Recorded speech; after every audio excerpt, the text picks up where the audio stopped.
I would give it a 6 clap, personally. 6. Now, if it had a little deeper High tone, fives. Yeah.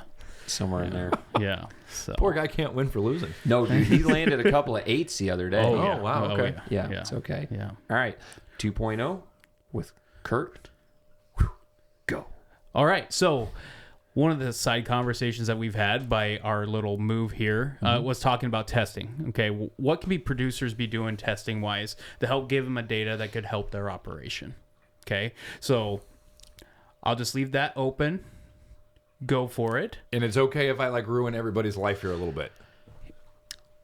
I'll breathe in and breathe out. As long as it's applicable. Okay, Yeah. wait, How it do will we be. make It will be.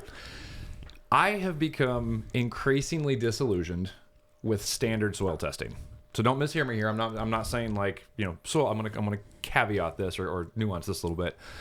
But I feel like the reason so often that farmers soil test, if you really get into the why, right? It's because of our obsession with we wouldn't want to mine our soils. First of all, let's just address that sort of BS claim, okay? That logic has Never mind. Ripped it. Ripped it off. has to be applied to the actual mines. That analogy, we're mining our soil. Where in the hell are you getting that phos from? From an actual phosphorus mines. Guys, you can Google this, okay? We only have between 30 and 300 years left of phosphorus that we have access to in the world. And by the way, that assumes that we figure all this crap out with Russia, because that's the lion's share of the mine. So most of our phos is mined here in the United States. So it's probably on the lower end of that. Phosphorus is not a renewable resource. Period. End of story. Okay. So if you're worried about mining your soil, let's talk about mining the actual flipping mines, because that is a problem. All right. Let's just start there. Yeah. We've got to apply the same logic. So we got to start being a heck of a lot more efficient. So for me, it comes back to like this idea of removal rates. And when you look at the science of removal rates and how the universities have done this, it really kind of frustrates me, because it's an average, right? It's the average of all these years of all this data, yada, yada, yada. I don't give two hoots about averages, because let's just say you have a guy who is, they look at whether it's University of Minnesota, Ohio State, whoever it is, and they say, here's our removal rate of phosphorus, right? Whatever that may be.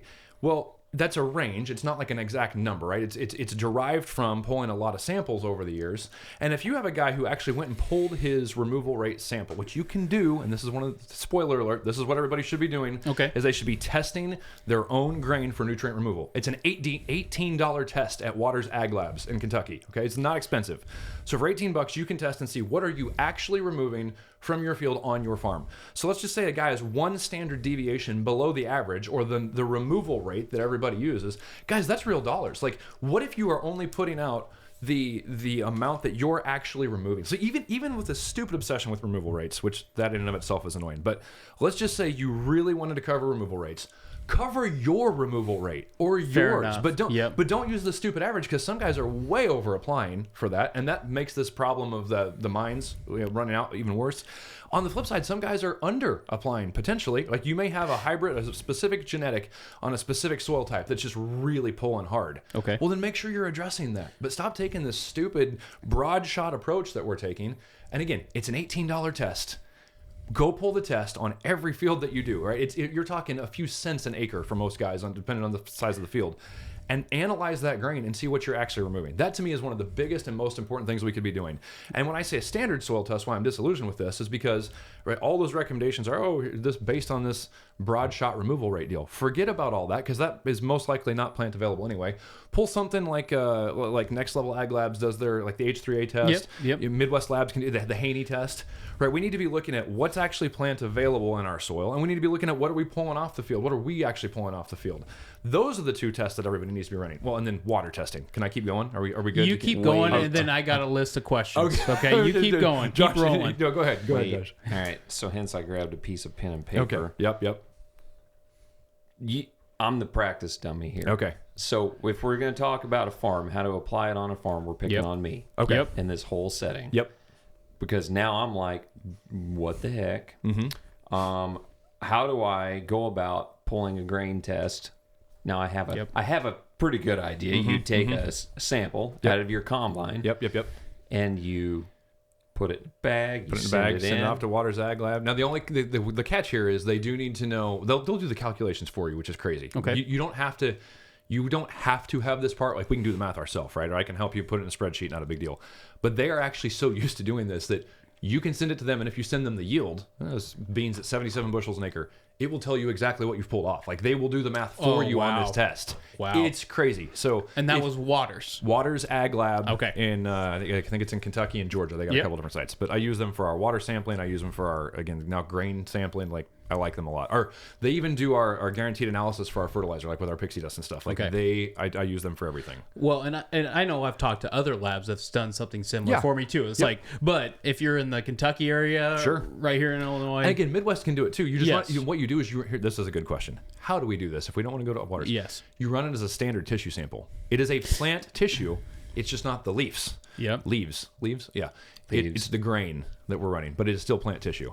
So you run a typical nutrient analysis. Or I guess you can just pull it from the combine. I'm thinking as like, I would do it at the end of my last check and just see where it's at. You know, as an agronomist. Yeah. So. And me as a farmer, I'm just going to reach in with my can. Yep. My can and run to the elevator, see if it's dry. Yep. And then take the leftover can and send it off to a lab. Now, okay, here's the other question that came to my mind. What part of the field do I pull it in? Because in my neck of the woods, we got pretty variable soils. Not compared to some guys I know. Okay, like yesterday, we're standing on top of a mountain, and the dude farms from the top of the mountain to the bottom of the mountain. Same mountain. It's just a hill. But it's like, oh my gosh, I know way down there is way different than up here. So you could probably get as technical as a guy wants to get. It's like you could almost grid sample with grain. You could. Oh my goodness. I know. Oh my head. I literally. Well, since this is me spending your money, I'd say go for it because I'd love the data. I want to play with it and learn, right? But I get it. My brain goes to, okay, I'm just going to start something basic here because I'm literally taking notes. I didn't even know what you said was a thing until just a little bit ago. So, this isn't like, all right, guys, do this. This is me. I'm writing down on the back of your daughter's birthday invite what I'm going to do. So I'm going to just pull a grain sample in my brain. Okay, I want a starting point. Average point in the field, fairly good representation of my soil. And then now my nerd self goes to, all right, I'm going to pull the really good spot, and I'm going to pull the terrible spot in the field. 3. Kind of like the Haneys. Exactly. We talk about where do we pull Haneys. Johnny's like, out of 100 grids, we're going to go pull 5. 5. 5 Haneys. I'm 2.5 acre grids to learn a field, and then, all right, I'm going to pull a Haney from the selected locations because they cost more. Yeah, of course they do. That's why. The good news is this one's cheap. Yeah. This one's cheap. So, and then, okay, I get this information back. What the crap do I do with it? Because we can't all call Kurt now because that's not scalable. Well, true. But it literally will show you on the report, like, here's the removal. Like, here's how many pounds of phos you removed in this grain sample. And assuming it's representative, like you just said, like, multiply this by the number of acres. And if the standard removal rate says, you need, 50 pounds of phos, but the removal says you pulled 23 pounds of phos, stop at 23. Yep. We just saved you 27 pounds of phos for an $18 test. And that, to me, is the real world application here, is however much you want to spend per acre, right? So figure it out. If it's $18 and, hey, I want to go pull every, don't go do every acre, obviously. That makes it expensive. But I would look at it by, like you said, best spot, worst spot. Definitely would want to pay attention to variety. And guys, this is the part that's going to make people crazy, but for the love of God, please do it. Keep track of this. Like build your own internal database, right? Yeah. Like, figure out if, hey, this number from this seed company always pulls more. Like, and when you look at your own data and it's hyper localized and you build that database, you will know moving forward a pretty good idea. Hey, we only have to do this for a couple of years, and we start to see, man, this one pulls a lot of potassium. This one doesn't pull any potassium. Like, but then you can make your adjustments based on variety or spots in the field or whatever. But keep track of it. Build an internal database. And don't sell it for cheap. And don't, for the love of God. Yes. That would be giving some power back to the farmers. But, With that, he also mentioned Haney tests. Okay. Mm-hmm. And like you said, next level ag or using regen and getting... I like seeing the traditional when it comes to phosphorus personally. But one thing I thought was so amazing is I got a test back. Bray level was a 4. Haney said I had 53 pounds of phos cycling. There you go. That's money saved. Mm-hmm. So it goes back to a $55 test, do that in 3 different spots. Mm-hmm. It starts painting a picture really quick for a guy and allowing them to take their own data and make meaningful decisions on the operation. Yeah, absolutely. So, like, case in point, right? So, Aaron Esser is a Washington State University Extension agent. He's a buddy of mine, and because this is public, he gave me that. He just let me play with the data, and I love this guy. But he is doing the removal rate thing with soft white winter wheat out in the Palouse area in Washington. So I started playing with the data and analyzing this, and he told me, he's like, Kurt, on the WSU farm, he's like, I've tracked this and I've applied based on the removal rate for the last 15 years. Do you know how much his phos levels have moved? Like 0, not up or down, because he's putting on what he's actually removing, and he on the nose. Then we can get rid of this mining argument, right? Now we can start talking about the things with Haney and about the whole water soluble. So what's that plant actually seeing as opposed to what are we extracting with harsh extraction agents, right? So now we can talk about what's truly plant recoverable, not just plant available. Yes. That's what I was going to say. Yeah. Because back in my earlier days, I was the king of soil builds. And it was, I went to my co-op and I said, hey, grid sample this field, get the maps back. All right, we're really low here, so we need to put on 900 pounds potash. That whatever. Some areas I got insanely aggressive. In other areas, not so much. But I wish I had those dollars back. Just because, but I didn't know any better. Right now, I'm not saying it's a wrong practice. Okay, I'm not saying that's for every farmer to make that decision. Yes. Yep. Agreed. Yes. I wish that I knew now. I wish I knew then what I knew now. Yep. So how I could have been more intentional with the dollars, so that we can, based off of building knowledge, learning our soil types, our farms, not what works 5 states away. How do I make the best ROI on my operation? And that's just constant learning, So the thing that really started me down this trail was I put that much out there and I soil tested a year later, and then I soil tested 2 years later. Mm-hmm. Nothing changed. No, of course not. Yep. Okay, stop. Come on, man. No, you're supposed to go, oh, okay. No, Thank because you look, for, no. duh. Let's go, because look, let's take it the other direction. Let's talk Okay. about the Morrow plots in Illinois. Okay, the Morrow plots where they've put no potassium chloride on for years and years and years and years. So it's like 55 years. And the Morrow plots? Yeah. This is, I think it's Neil Kinsey that talks about this. I've got his book over there. I'm pretty sure Kinsey and maybe others as well, where it's hands-on agronomy. Yeah, I got it. Okay, you got it. Yeah, So, so he talks about the Morrow plots in there and how they've put no K on, and yet the levels are going up on the soil tests. That should make us all go, wait a minute, how's that work? And the answer is because you have to understand, what is that test doing, right? What that test is doing is, we take our soil, we dry it out, artificially dry it out, and we expose it to, again, harsh extracting agents. It's not what the plant sees, that is what it's telling us.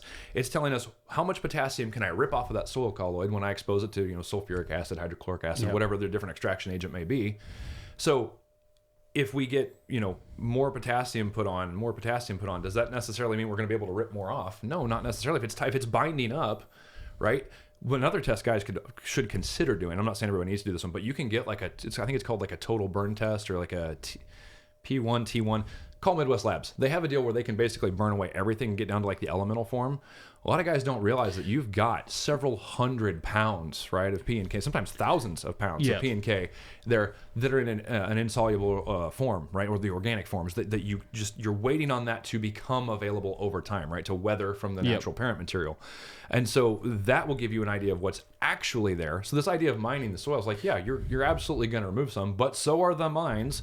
So instead, if we would talk about nutrient cycling and nutrient availability, and we go with something like a Haney test, a soil health test, whatever you want to call it, next level, like what they're doing, then we see what's actually in the like plant recoverable pool and a plant recoverable form. Which is why there can be a real discrepancy between here's what my Bray or my Olson says and here's what's like actually water extractable in both directions, right? You can see it where, hey, I've got a ton of it there. But wait, actually I don't. Or it doesn't look like there's anything there, but I got this really healthy soil that's cycling this stuff. Yes. So there's a disconnect between the two. Did I answer your question? Was there a question? Did I answer the question? Okay. There was no question. Okay. Well, maybe we should just go ahead and dive into water testing. Why? Yeah. Go. So water. So since with over applying phosphorus on my ground and not getting anything out of it, what about water testing? So, yeah. Because we want to go, what's the starting point of some of the most impactable locations on the farm that we can swing the needle? That's true, yeah. So water testing is critically important, and I think hopefully there's going to start to be this awakening in agriculture. I've talked to several guys who are starting to like, oh, well, that's the thing. If you look into this and you'll literally just Google it, I mean, you don't have to spend a lot of time researching this to realize that water quality can have a great impact on things like the efficacy of your herbicide, for instance, right? Like it can screw with the half-life of your active ingredients in your tank, whether that's herbicide, fungicide, insecticide, usually less so on the insecticides, but a lot of them. What about residuals? Like the half-life of the residual? I don't know for sure, but I think so. I mean, again, there's a list. Like you can find the list of like which herbicides can be impacted by this. So half-life. Also things like if you have high bicarbonate levels or high calcium levels in your water, exactly. those cations. That's the whole thing with Roundup, right? Like Roundup was a chelating or was designed as a chelating agent. So when we have too many cations in our tank, right, we tie up with things like manganese, with iron. So that's why we need to add the AMS first to condition or treat the water so that then the active ingredient can actually be active and not just tying up with crap in the tank.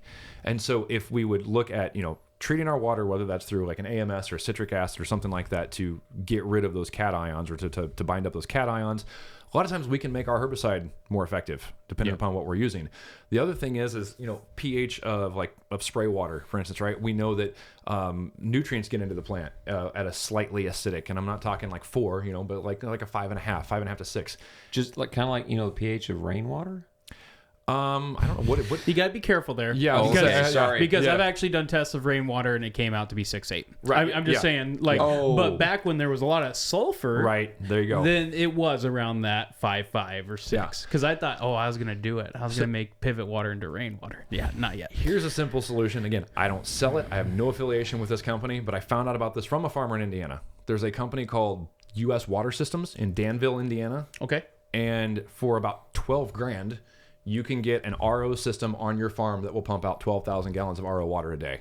Wow. I mean, forget AMS, forget citric acid, forget all your water conditioners. Just get reverse osmosis water. Well, here's a story about my RO example. So I was doing a foliar feed for my father-in-law, okay, and he had a 300-gallon tank of RO water, okay, and I was using vinegar to drop pH. Yep. Okay.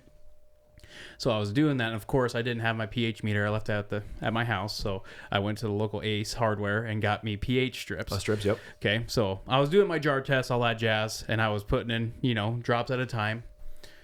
Guess how many drops of vinegar I needed to move 100 gallons of RO water? Oh, like 2? I don't know. Yeah, 2 or 3. Yeah. That's it. I mean, but it just tells you right there what it does to water quality within itself. RO water is much more impactable than just well water.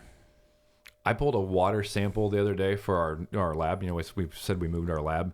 And again, guys, this is like I think it was a $40 test for the water deal. And when you see like the amount of iron, calcium, magnesium, all the crap that's in there, it's terrible. Like you guys had some of our distilled water. We distill all of our water at our house because Bloomington has terrible water.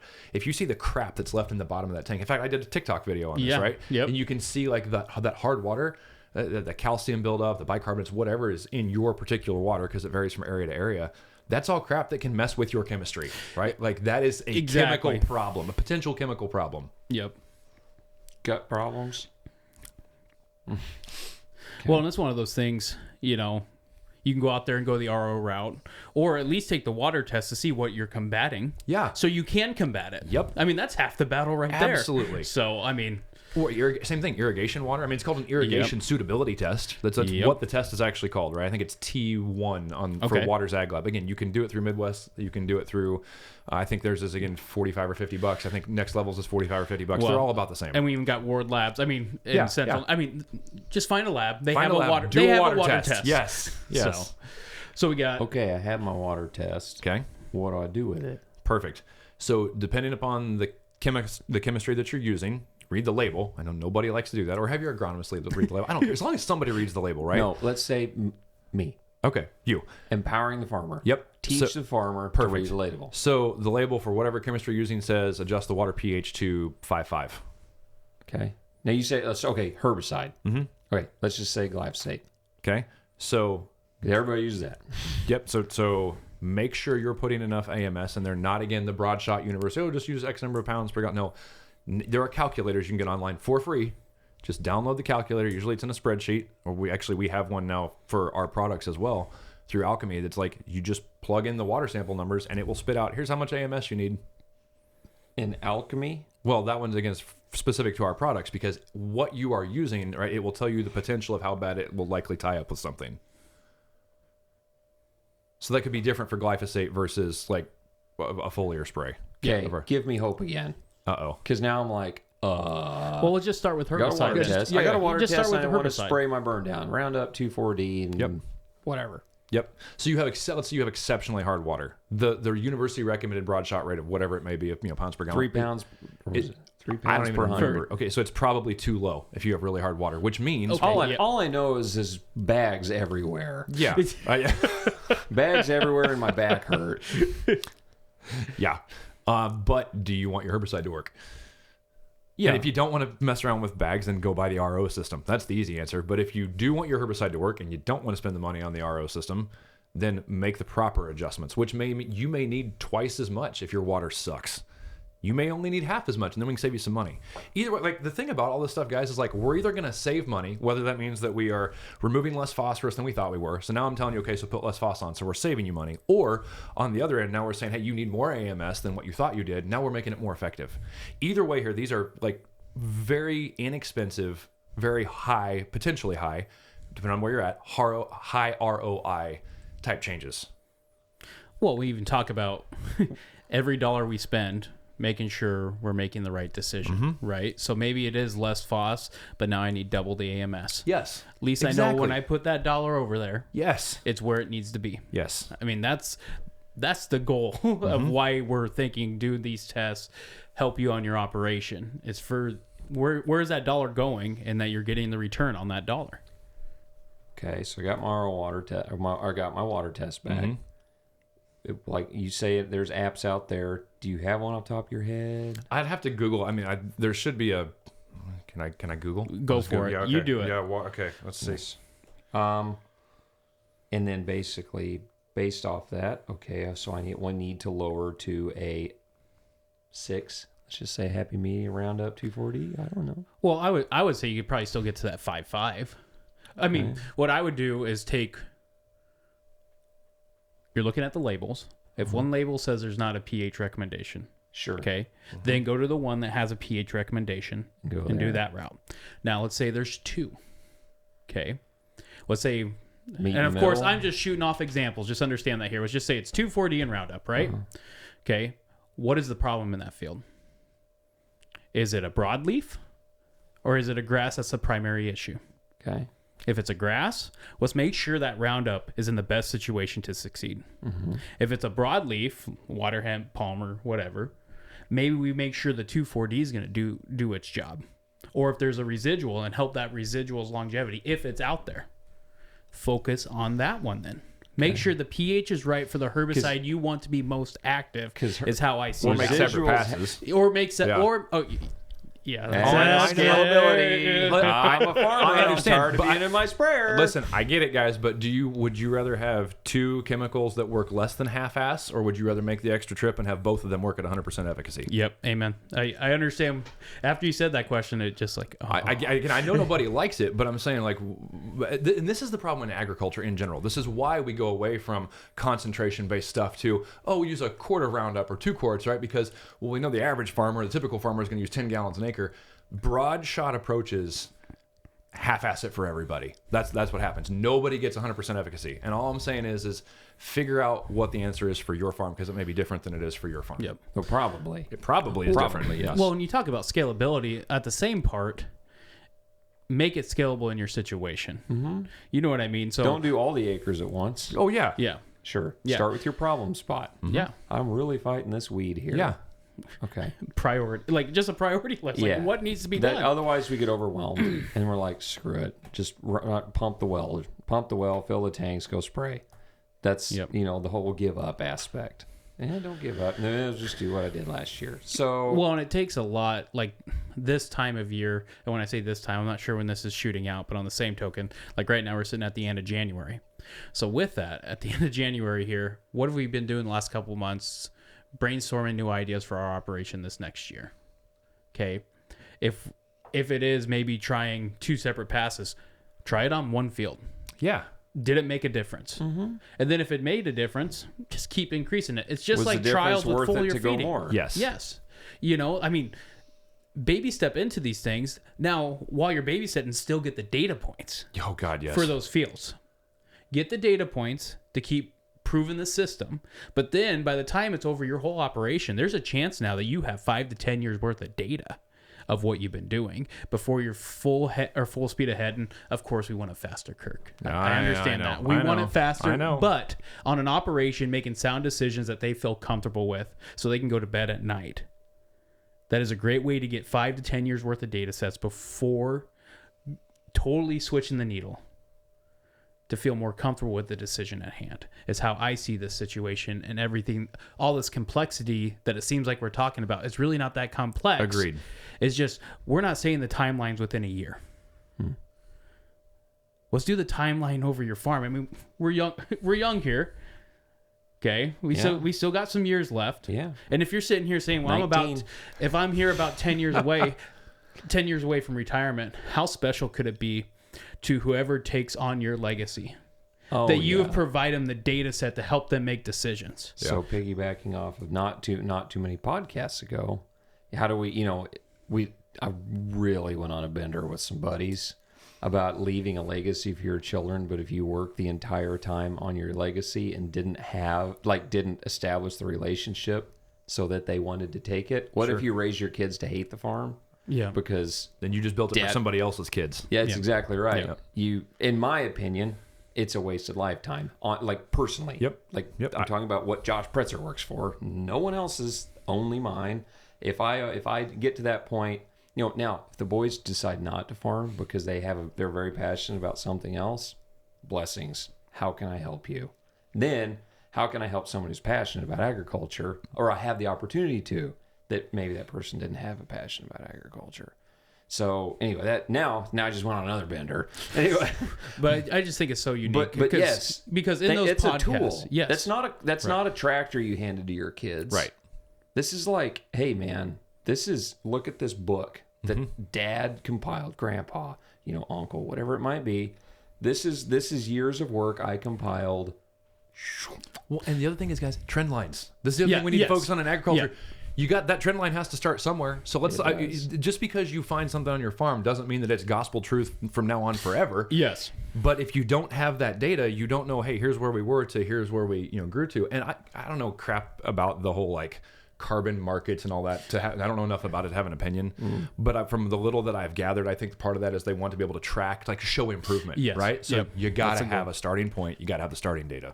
Well, and I'm going to kind of go back to the years with the family. So when you're doing these tests, doing these samples, these are all things that a 5-year-old kid could be around you while you do. Think of it that way. Yeah. Sending off a grain sample, pulling tissue leaves. I take my boys out to pull tissue tests. Because, that's what I think about. And of course, I don't know if my wife needs to hear this, but... Is she going to listen to the podcast? No, I'm probably good. You're safe. But with that in mind, so there was a couple times, I would always have one more pivot I need to go check, right? Yeah. And I would be kind of take Alfred with me. So we'd go out there and check. A 2-year-old walking through a cornfield, right? Right.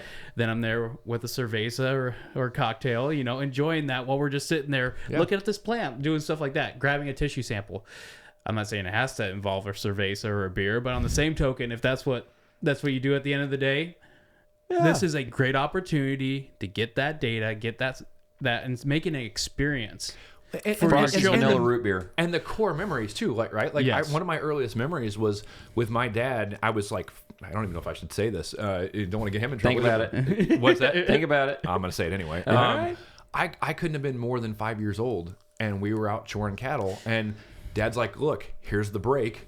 Put your foot on, because he's chucking bales out of the back of the truck. You know what I mean? Yeah. So it's and I remember that, almost 40 years later, he's like, put your foot on the brake, let it off just a little bit when I tell you, and put it back on the brake. I wasn't driving, right? But so much as going through the open pasture. Yeah, you weren't driving, you were braking. That's right. That's exactly right. You were just braking. But he's throwing hay out of the back of the truck, and that's core memories, right? The kids will remember. Hey, I was out pulling samples with Dad. Yeah. It's just one of those things, I know sometimes we can hear stuff and be like, I can't do one more thing. I just don't have the time for it, right? This is an opportunity that I got overwhelmed with tissue testing early on. Yeah. And then I decided, hey, dude, get really good at that field across the road from your house. Yep. I take the kids, get home in the evening. Hey, honey, I'm going to take the boys. We're going to run over here on the range, and we're going to pull some tissue tests. And little rabbit trail, 30-pound rabbit trail. I was using tissue tests to tell me what to do, and I was always behind the ball. And so I started using tissue testing to build a trend line. Oh, imagine that. So to then, hey, I know that the last 3 years, this field has struggled with this issue at this time. Yep. So I can treat it ahead of time. And well, I was going to not shoot holes in tissue testing, but when I say I've become disillusioned with a lot of the standard testing we're doing, tissue is another one. Because when you understand how tissue testing works, there are inherent problems with it. And you've hit on one of the major ones. Another one of the major ones that is sort of the dirty little secret here that nobody likes to talk about is if I have a leaf that's 2 inches wide and you have a leaf that's 4 inches wide, and we send them off, and they analyze those, and they have the same, let's just say grams, the same grams of calcium, for instance, in them. How do those results always given to you? In parts per million, or in concentration. Yep. Which means that if this weighs less and has less area, but has the same amount of calcium as this one in terms of grams, the concentration on this will be higher than it is in this one. Yep. Meaning it will look like this had higher calcium. But do you want a 2-inch solar panel or do you want a 4-inch solar panel? 4? Yeah. But because it's wider and there's more area and the same amount of calcium in both plants, this looks like it's deficient. On a test. On a piece of paper, it'd say it's deficient, Yeah. even though it's not, because this bigger leaf has more carbon, hydrogen, and oxygen Bingo. to build more structure. Thank you. Diluted. Yeah. Yes. We're getting somewhere. We are getting there. Boy, you're doing the work. You're doing the Lord's work. It's a diluted plant. Yeah. But I mean, but that's a problem. And until we have a way to standardize that, right, across all labs and everybody saying, oh, I'm going to take weights and I'm going to take dimensions, there's no real good answer for that right now. So there's a couple big problems in tissue testing. Yeah. But it's good as a starting Still a point to tool, get some though? some data. Yeah. Still a tool in the toolbox. For using it what you're using it for. And that's the thing, because now it's a trend line, right? Like it's not using it for, and that's the thing. Sometimes like we get this data and I feel like we're always chasing, right? We're always behind. But when you know, hey, I'm always behind at this level, whatever, like now all of a sudden you can address it sort of prophylactically. Yeah. All right. So we talked I about. was saying, I'm At some point we got to order dinner. True. oh, right. I think just talking about sampling for the farm and how that can help the farm is a great way to stop here, create another one with different topics. Sure. So I think with that, thank you everybody for listening. If you have questions, go to our website. Yeah. SingulareEconomics.com. Yeah. We are constantly trying to update that. And the guys are putting so much work into it. And just out of respect for Kurt, how could they get a hold of you? Oh, how do you want to be contacted? Yes. okay. I was gonna say, I know this is gonna sound crazy, but phone or text. Don't email me. If you email me, my email, it'll get buried. So I'm not sure I want to give your phone number out. that's fair. But you do have a TikTok page. You do have a TikTok page? Oh, yeah, yeah. that's great. Yeah, go to TikTok. Yeah, go to TikTok. Go to TikTok. Message me on. Well, if you don't have TikTok, because you know that ban's still actually in effect. Is it?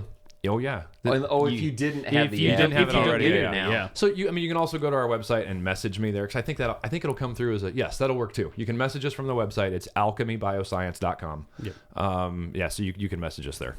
Awesome. Okay. And to find you on TikTok, if someone is on TikTok, At Alchemy Bioscience. okay. Can you spell alchemy real quick? ALCHEMY. There you go. Alchemy Bioscience. Perfect. Awesome. Because I didn't know how to spell that. All right. Okay. Hang tight. More radically earth-shattering information about to happen. It's going to be great. It's awesome. Thanks, Thank you. guys. Thank you, Kurt. Yeah, thanks, guys. That's fun. Guys, thanks for watching the content so far. If you would like to see more, be sure to subscribe to our YouTube channel. We've got all the full-length podcasts, other video information, tutorials on there.